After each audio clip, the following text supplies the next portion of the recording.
السلام عليكم ورحمة الله وبركاته.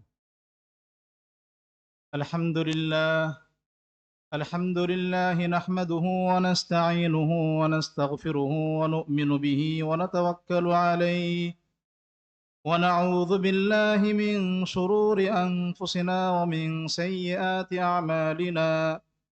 من يهده الله فلا مضل له ومن يضلل فلا هادي له.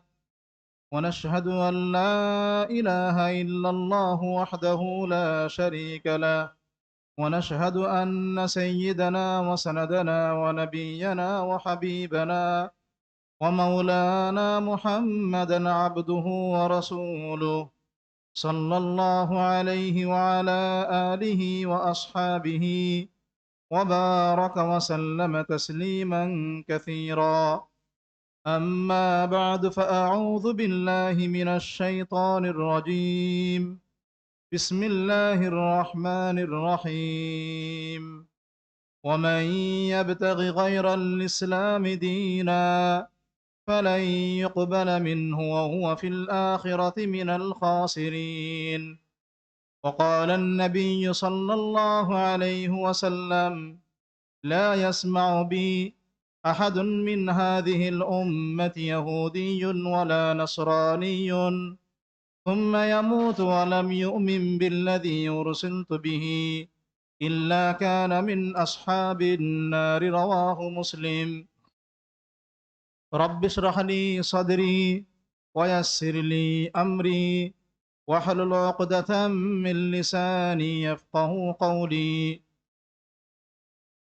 আলহামদুলিল্লাহ, অধ্যকার আয়োজিত আব্দুল্লাহ জাহাঙ্গীর স্যার রাহিমাহুল্লাহ আসন্না ট্রাস্ট পরিচালিত জামিয়াতুস সুন্নাহ এর 21তম বার্ষিক মাহফিলে উপস্থিত, আমার সামনে উপবিষ্ট বিভিন্ন জায়গা থেকে আগত ইসলাম ও দিন প্রিয় ভাই এবং পর্দার অন্তরালে বসে থাকা মা ও বোনেরা, সকলকে শুভেচ্ছা ও মুবারকবাদ জানাই এবং আল্লাহ তাআলার কাছে এই কামনা দোয়া করি যে আল্লাহ তাআলা আমাদের সকলকেই যেন ওই সমস্ত সৌভাগ্যবান ব্যক্তিদের কাতারে অন্তর্ভুক্ত করেন যাদের ব্যাপারে এ জাতীয় মজলিসে অংশগ্রহণ করলে শেষ পর্যন্ত থাকার পরে আল্লাহর পক্ষ থেকে এভাবে ঘোষণা হয়, কুমু মাগফুরান লাকুম, তোমরা এই দ্বীনি মজলিস শেষ করে এই অবস্থায় এখান থেকে বিদায় নাও, যে আমি আল্লাহ আমার পক্ষ থেকে তোমাদেরকে ক্ষমা ঘোষণা করা হলো। সুবহানাল্লাহ বিহামদিহি। আমরা আল্লাহ তাআলার কাছে দোয়া করি আল্লাহ তাআলা আমাদের সকলকেই আজকের এই সময় এখানে দেওয়াটাকে কবুল করেন, সার্বিকভাবে এই মাহফিলকে সার্থক করেন। এই যে কথাগুলি অনেক বড় বড় আলেমরা এখানে আলোচনা করছেন, সকলের সেই আলোচনার ভালো দিকগুলি আমাদের জীবনে বাস্তবায়ন করার তৌফিক আল্লাহ তাআলা দান করেন। আমি খুব সংক্ষেপে চেষ্টা করব মূল নির্ধারিত সেই আলোচনার উপরে কিছু আলোকপাত করার ইনশাআল্লাহ। নির্ধারিত বিষয় বা আজকের আলোচনার বিষয় হলো আমার, ইসলাম ছাড়া অন্য ধর্মে কি মুক্তি, অর্থাৎ ইসলাম ছাড়া অন্য ধর্মে কি মুক্তি মিলবে। এটা কোরআন এবং হাদিসের আলোকে এটা আমরা আজকে জানার চেষ্টা করব। ইসলাম ভিন্ন অন্য কোনো ধর্ম এই মুহূর্তে বর্তমান সময়ে পালন করার মধ্য দিয়ে কোনো ব্যক্তি কি আল্লাহ তাআলার কাছে পরকালে গিয়ে মুক্তি পেতে পারে? এই বিষয়টা নির্ধারণের প্রয়োজনীয়তা এই সময়টাতে এসে প্রাসঙ্গিক হয়ে দাঁড়িয়েছে এজন্য যে আমাদের অনেক শিক্ষিত ভাইদের মধ্যেও এই ভুল বুঝটা তৈরি হয়ে গেছে। তো অনেকেই মনে করেন যেমন ইসলাম এটা হলো আমাদের বিভিন্ন বিশ্বে বিভিন্ন আছে, একাধিক ধর্ম আছে, প্রায় 4000 ধর্ম আছে। সে ধর্মগুলির মধ্যে ইসলাম হলো একটা ধর্ম, যেমন ইহুদি ধর্ম, খ্রিস্টান ধর্ম, হিন্দু ধর্ম, বৌদ্ধ ধর্ম, জৈন ধর্ম, এরকম অনেকগুলি রিলিজন ধর্ম আছে। তন্মধ্যে ওরকমই একটা ধর্ম হলো ইসলাম। হ্যাঁ, এখান থেকে এক ধাপ এগিয়ে আমাদের অনেকেই এটা আমরা বিশ্বাস করি যে ইসলাম একটা সত্য ধর্ম। কিন্তু আজকে আমাদের আলোচনার বিষয় এটা না যে ইসলাম একটা সত্য ধর্ম, এটা শুধু জানা। আমরা বলছি ইসলাম একমাত্র সত্য ধর্ম। এই ইসলাম একমাত্র সত্য ধর্ম আর ইসলাম একটা সত্য ধর্ম, এই দুই কথার ভিতরে আসমান জমিন তফাৎ আছে। আমি আবার রিপিট করছি কথাটা, যে ইসলাম অনেক সত্য ধর্মগুলোর মধ্যে থেকে একটা সত্য ধর্ম। আমরা যদি বলি যে ইসলাম একটা সত্য ধর্ম, তাহলে এ কথা থেকে এটা বোঝার যায় এবং বোঝার সুযোগ আছে যে ইসলাম বাদেও অন্য আরো অনেক সত্য ধর্ম আছে, তন্মধ্যে ইসলাম হলো একটা সত্য ধর্ম। আর যদি আমরা এ কথা বলি যে ইসলাম একমাত্র সত্য ধর্ম, তখন এই কথাটার পূর্ণতা পাবে এই উজ্জ্বল বাক্যটা উপস্থাপনের মধ্য দিয়ে যে ইসলাম সত্য ধর্ম, ইসলাম ছাড়া অন্য সব ধর্ম বাতিল, ভ্রান্ত, ভুল। তখনই এই কথাটার এই যে কেবলমাত্র, একমাত্র এই শব্দটাতে আমরা যোগ করলাম, এই কথাটা তখনই বোঝা যাবে। আমি আশা করি এই আলোচ্য বিষয়ের এটা আমি ব্যাখ্যা করতে পারছি যে আসলে ইসলাম একটা সত্য ধর্ম। এটা আমরা প্রমাণ করতে চাচ্ছি না, এটা তো প্রমাণিত, স্বীকৃত। এটা নিয়ে খুব একটা আমাদের মুসলমানদের মাঝে কোনো ধরনের সংশয় সন্দেহ নেই। কিন্তু আজকে একটা শ্রেণীর ভিতরে আমাদের এই সংশয় ঢুকে গেছে যে ইসলাম একমাত্র সত্য ধর্ম, এই ব্যাপারে সকলে এগ্রি করেন না। অনেকে মনে করেন যে যার ধর্মে যদি সে আন্তরিকভাবে পালন করে, তাকে সে ওই পরকালে গিয়েও সে মুক্তি পাবে, এমন একটা বিশ্বাস আমাদের অনেকের মাঝেই ছড়িয়ে আছে। আমি ভুলও হতে পারি, তবে আমার জানাশোনা অনুযায়ী আমি যে সমস্ত কিছু জেনারেল ভাইদের সাথে কথা বলছি, তাদের মধ্য থেকে এই জিনিসটা আমি বুঝতে পারছি। তো সেখান থেকেই আলোচনাটা করব আমরা। ইসলাম একমাত্র সত্য ধর্ম, ইসলাম ছাড়া অন্য কোনো ধর্ম সব ভুল। এই কথা কেন বলছি? আল্লাহ তাআলা একজন, স্রষ্টা, তিনি প্রতিপালক, রব, তিনি আমাদের ধর্ম দিয়েছেন, তিনি হলো একজন। যখন আমাদের আদি পিতা আদম এবং আদি মাতা হাওয়া আলাইহিস সালাতু ওয়াস সালাম, ওনারা সেই বৃক্ষের, নিষিদ্ধ বৃক্ষের ফল ভক্ষণের মধ্য দিয়ে জান্নাতে থাকার সাময়িক অনুপযুক্ত হিসাবে বিবেচিত হওয়ায় আল্লাহ তাআলা ওনাদেরকে যখন দুনিয়াতে পাঠিয়ে দেন, তখন বলেন কুল্লা ইহবিতু মিনহা জামিয়া। আল্লাহ বলেন, আমি বললাম তোমরা সকলেই, শয়তান সহ সকলেই তোমরা এখন জমি নেমে যাও জান্নাত থেকে। ফামান তাবিআ হুদায়া ফালা খাউফুন আলাইহিম ওয়ালা হুম ইয়াহজানুন। আমার পক্ষ থেকে যদি হিদায়েত, দিক নির্দেশনা, তোমাদের জীবন পরিচালনার গাইডলাইন যায়, এবং এই যে জান্নাত থেকে এখন তোমরা নেমে গেলে জান্নাতে আবার সুজা চলে আসার পথ আমি যদি নবী রাসূলদের মাধ্যমে তোমাদেরকে কাছে পাঠাই, সেই পথের সন্ধান দিয়ে দিই, এরপরে যে ফামানিত্তাবা হুদায়া, আমার ওই নির্দেশনা এটা যে অনুসরণ করবে, ফালা খাউফুন আলাইহিম ওয়ালা হুম ইয়াহজানুন, তাদের এই জান্নাত থেকে নেমে যাওয়ার সাময়িক এখন যে দুঃখ, ওটা ওই সময় আর থাকবে না। এটা তো অস্থায়ী বিচ্ছেদ। যখন এরপরে দুনিয়া থেকে পুনরায় আবার ফিরে যাবে, তখন স্থায়ীভাবে জান্নাতে বসবাস করার সুযোগ পাবে। এই যে আল্লাহর পক্ষ থেকে আমাদেরকে আদি পিতার মধ্য দিয়ে জান্নাত থেকে জমিনে নামানো হলো, এরপরে আল্লাহ তাআলা বললেন আমি হিদায়েত পাঠাবো।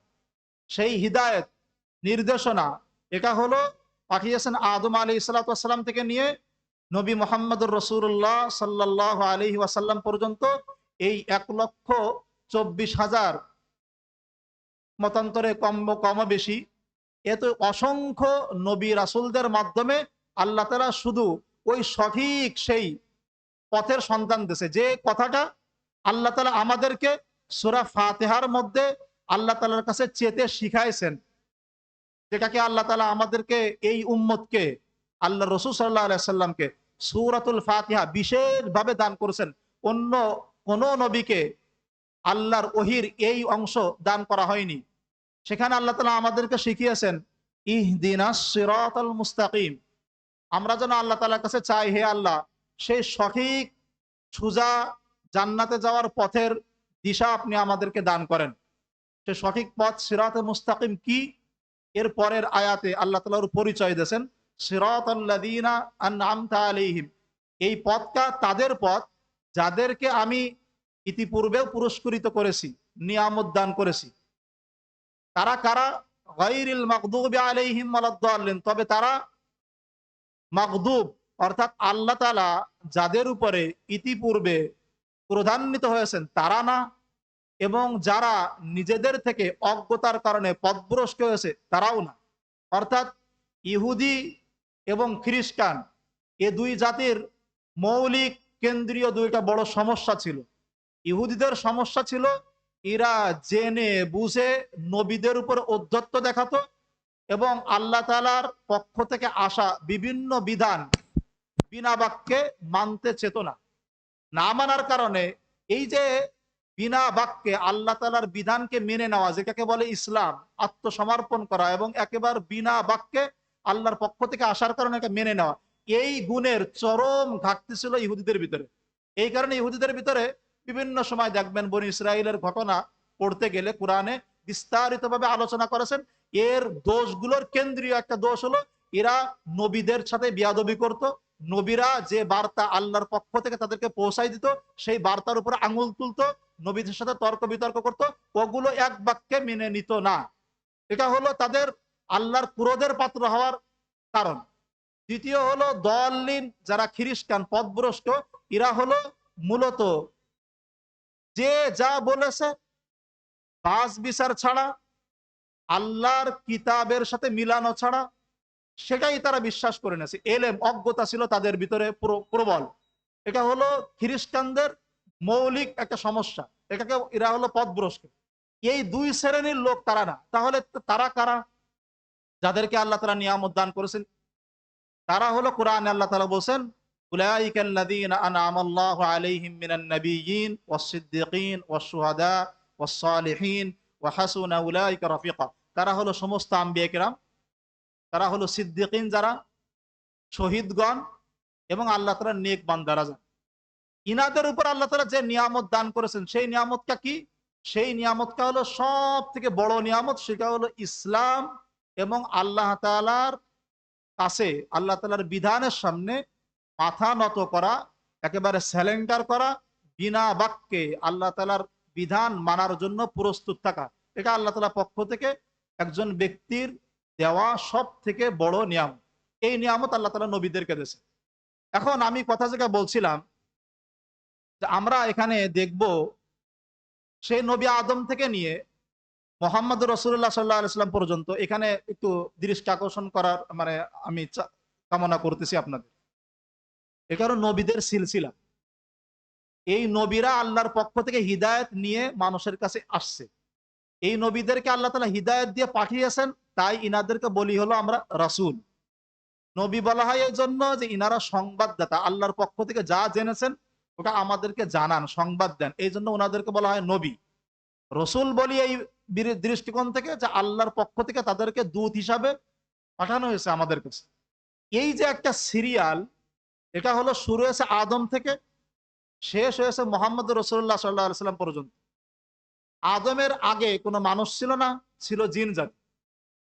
মোহাম্মদ রাসূলুল্লাহ সাল্লাল্লাহু আলাইহি ওয়াসাল্লামের পরে কিয়ামত পর্যন্ত আর কোনো নবী নেই। এই আদম থেকে নবী মোহাম্মদ রাসূলুল্লাহ সাল্লাল্লাহু আলাইহি ওয়াসাল্লাম পর্যন্ত সমস্ত নবীদের দিন একটা ছিল। এই কথাটা একটু আমাদের কাছে নতুন মনে হতে পারে, কারণ আমরা এভাবেই জেনে আসছি যে ইসলাম এটা আমাদের ধর্ম, যে ধর্মটার সূচনা হয়েছে 1400 বছর আগে। এরপরে খ্রিস্টান ধর্ম, তারও 500 বছর আগে। এরপরে হলো কথার কথা ইহুদি ধর্ম, তারও 2-3 হাজার বছর আগে। আমরা এই ধর্মগুলোকে এইভাবে আমরা শিখে আসছি। কিন্তু আসলে এখানে আল্লাহ তাআলা কোরআনে সূরা আলে ইমরানের 19 নম্বর আয়াতে আল্লাহ তাআলা বলেন ইন্নাদ-দীনা ইনদাল্লাহি আল ইসলাম।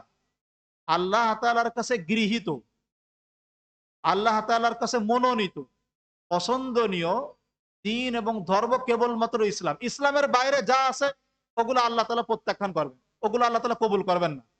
তাহলে এ কথার অর্থ কি? স্বাভাবিকভাবেই এ কথা আমরা বললে এই প্রশ্ন এসে মাথায় আসে, তাহলে মুসা আলাইহিস সালাতু ওয়াস সালামের সত্যিকারের যারা অনুসারী, ঈসা আলাইহিস সালাতু ওয়াস সালামের সত্যিকারের যারা অনুসারী, ওনারা কি জান্নাতে যাবেন না? অবশ্যই জান্নাতে যাবেন, কিন্তু তারাই হলো আসলে প্রকৃত মুসলিম। এটাই আমরা জানার চেষ্টা করি। আদম থেকে নিয়ে মুহাম্মদ রাসূলুল্লাহ পর্যন্ত যত নবী ছিলেন সমস্ত নবীদের ধর্ম এক, সেটা হলো ইসলাম। ইনাদের শরিয়াত একটু ভিন্ন, এই জায়গাটা একটু বোঝা লাগবে। একটা হলো দিন আর একটা হলো শরিয়াত।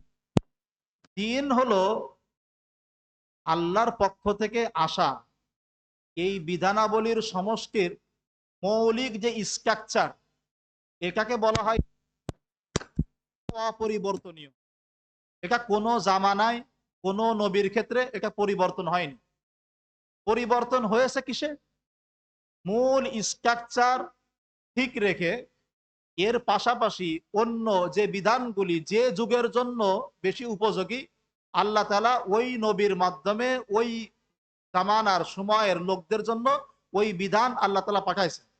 একটা হলো দিন, যেটা হলো মূল বেস, ওর হলো স্ট্রাকচার বেসিক, আর ওর উপর ভিত্তি করে যে নিয়ম কানুন ওই যুগের লোকদের উপযোগী করে আল্লাহ তাআলা পাঠিয়েছেন, সেটাকে বলা হয় শরিয়ত।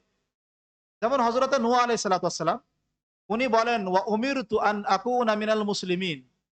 আল্লাহ তাআলার পক্ষ থেকে আমি আদিষ্ট হয়েছি এ বিষয়ে যে আমি যেন মুসলমান হই, মুসলমানদের মধ্যে একজন হই।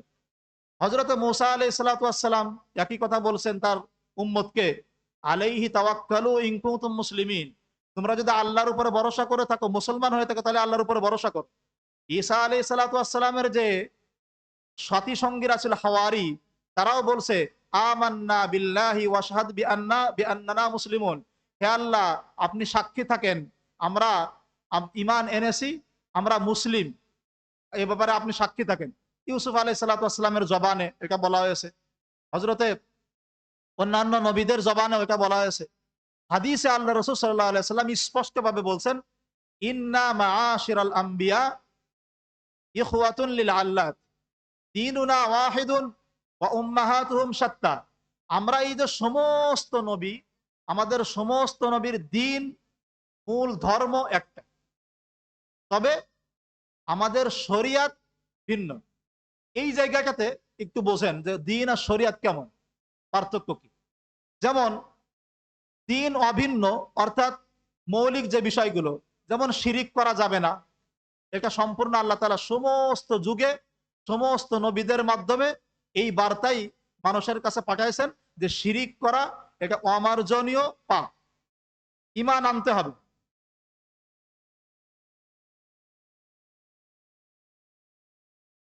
ঈমান আনতে হবে, শিরিক করা অমার্জনীয় পাপ। এটা যেমন দেখেন, একটু বুঝাই, আমাদের শরিয়াতে দেখবেন ছবি অঙ্কন করা এটা হারাম, আমরা জানি না। মূর্তি বানানো এটা হারাম, আমরা জানি কিনা? জানি এটা হারাম। কিন্তু নবী দাউদ আলাইহিস সালাতু ওয়াস সালাম এবং সুলাইমান আলাইহিস সালাতু ওয়াস সালামের সময়ে, ওই সময় কোরআনে আছে জিনরা সুলাইমান আলাইহিস সালাতু ওয়াস সালামের জন্য ইয়ামালুনা লাহু মা ইয়াশাউ, ইয়ামালুনা লাহু মিম্মা ইয়াশাউ মিন মাহারিবা ওয়া তামাথিল ওয়া জিফানিন কাল জাওয়াব ওয়া কুদুরি রাসিয়াত। তিমসাল মানে হলো মূর্তি। জিনরা সুলাইমান আলাইহিস সালাতু ওয়াস সালামের জন্য এভাবে মূর্তি বানাই দিত। ছবি অঙ্কন করা ওই ধর্মে ওগুলো বৈধ ছিল, কিন্তু আমাদের ধর্মে এসে এটা হলো অবৈধ, হারাম। কিন্তু ওই ধর্মে শিরিক হারাম ছিল, কবিরা গুনাহ। আমাদের ধর্মেও শিরিক কবিরা গুনাহ, কিন্তু শিরিকের পর্যন্ত আস্তে আস্তে মানুষ যায়, এর অনেক দূর থেকে বেড়া দেওয়া হয়েছে হলো আমাদের ধর্মে। কারণ আমাদের ধর্মে নবীর পরে কিয়ামত পর্যন্ত আর কোনো নবী আসবে না, এজন্য এই মৌলিক শিরিক এই সমস্ত সমস্যাগুলো থেকে দূরে রাখার জন্য আমাদের ধর্মে মূলত বেড়া দেওয়া হয়েছে। প্রথমে হারামের বেড়া, এরপরে মাকুরে তাহারিমের বেড়া, এরপরে খিলাফুল আউলা ওয়ানুত্তমের বেড়া। এগুলো দূর থেকে এইভাবে বেড়া দিয়ে, যাতে করে ওই শিরিক মূল যে সমস্যা অপরাধ ওই পর্যন্ত বান্দা যেন পৌঁছতে না পারে। যাই হোক, আজকে আসলে এই আলোচনাগুলো একটু সময়ের দাবি রাখে। আমি শুধু এতটুকু ফোকাস করতেছি যে পূর্বের সমস্ত ধর্মগুলো হলো, দুইটা উদাহরণ দিয়ে শেষ করব। সমস্ত উদাহরণগুলোর, ওই ধর্মগুলোর উদাহরণ এভাবে আমরা বুঝতে পারি যে একটা কোম্পানি অনেক সময় দেখবেন একই ওষুধ এটা তারা বের করে, প্রত্যেকটা ওষুধের গায়ে মেয়াদ লেখা থাকে। মেয়াদ উত্তীর্ণ হয়ে গেলে ওই ওষুধ সেবন করা এটা রোগ নিরাময়ের কারণ হয় না, বরং রোগ নতুন করে বাড়ার অথবা অন্য কোনো সমস্যা দেখা দেওয়ার কারণ হয়। ঠিক তেমনি ভাবে পূর্বের সমস্ত আশা শরিয়াত গুলো, এগুলোর প্রত্যেকটার একটা মেয়াদ ছিল। ওই মেয়াদ যখন উত্তীর্ণ হয়ে গেছে, ওটা ডেট এক্সপায়ার, এটা হলো আপনার দিন এবং শরিয়াত। ওটাকে কেউ যদি ওই সময় উত্তীর্ণ হওয়ার পরে ফলো করে, তাহলে সে ওই দিন পালন করে আল্লাহর সন্তুষ্টি অর্জন করতে পারবে না, মুক্তি পেতে পারবে না। সে ওই ইমানের যে একটা 6 রকমের একটা গুরুত্বপূর্ণ রকম, আল ইমান বির রসুল, সমস্ত নবীদের উপরে বিশ্বাস, ওই বিশ্বাস সে পরিপূর্ণভাবে বিশ্বাস করতে পারবে না, কারণ সে পরবর্তী নবীকে স্বীকার করেনি। এই জন্য বর্তমানে যারা দাবিদার আমরা মুসার অনুসারী ইহুদি ধর্মের, আমরা ঈসার অনুসারী আলাইহিমুসসালাম খ্রিস্টান ধর্মের, কিন্তু তাদের কিতাবে বর্ণিত হওয়া পরবর্তী ইসলামের সর্বশেষ নবী মোহাম্মদ রসুল্লাহ আলাইহিস সালামের এই নবুয়াত এবং রিসালাত অস্বীকারের মধ্য দিয়ে মূলত তারা নবী রাসূলগণের উপরে যে বিশ্বাস করা ইমানের গুরুত্বপূর্ণ অঙ্গ, এটাকে তারা অস্বীকার করে। এই জন্য এরা বেঈমান। তো আমি কথা লম্বা করতেছি না, এখান থেকে আসলে আমরা বোঝাতে চাচ্ছিলাম এই সময় এসে ইসলাম এটা সমস্ত নবীদের ধর্ম, ওই ধর্মের ধারাবাহিকতায় পূর্ণতা পেয়েছে আল্লাহর রসুলের কাছে আসা সর্বশেষ এই কোরআনের মাধ্যমে। কোরআনটা হলো সমস্ত পূর্বের আসমানি কিতাবের সত্য জিনিসগুলো তাদের কোরআন নিজের ভিতরে ধারণ করেছে, আর পূর্বের আসমানি কিতাবের সমস্ত অবান্তর ভুল ভ্রান্ত এগুলো কোরআন স্পষ্ট করেছে যে সবগুলো ভুল। এই জন্য হাদিস আল্লাহ রাসূল বলেছেন লা নুসাদ্দিকুহু ওয়া লা নুকাযযিবুহু, তাদেরকে সত্য বলবো না, মিথ্যাবাদীও বলবো না, কোরআনের সাথে মিলাই দেখবো, কোরআন যেটাকে বলবে সত্য সত্য, মিথ্যা বলবে মিথ্যা। এজন্য এটা আমাদের কনফিডেন্স থাকতে হবে, বিশ্বাস থাকতে হবে, আত্মবিশ্বাস, এবং এটা প্রতি একেবারে অগাধ আমাদের বিশ্বাস থাকতে হবে আল্লাহ তাআলা রহম ফজল ও করমে আমরা ইসলামের উপরে এবং একমাত্র সত্য ধর্ম যেটা সিরাতে মুস্তাকিম, ওই সিরাতে মুস্তাকিমের উপর আল্লাহ তাআলা আমাদেরকে প্রতিষ্ঠিত রাখছেন। ডানে বামে অন্য দিক কোনো কিছু না তাকানো। আল্লাহ তাআলা আমাদেরকে, যে কথাগুলি সংক্ষিপ্ত আকারে আলোচনা হলো, এই কথায় যদি কোনো খোরাক থাকে, আল্লাহ তাআলা আমাকে আমাদের সকলকে ওটা বোঝার ধারণ করার তৌফিক আল্লাহ তাআলা দান করেন। এবং এই বিষয়টা নিয়ে আমি আশা করব আপনারা নিজ নিজ জায়গা থেকে এই বিষয়টা জানার জন্য উদ্যোগ মানে আগ্রহ বা এভাবে সামনে বাড়বেন। আল্লাহ তাআলা আমাদেরকে তৌফিক দান করেন। সুবহানাল্লাহি বিহামদিহি, সুবহানাকাল্লাহুম্মা বিহামদিক, আশহাদু আল্লা ইলাহা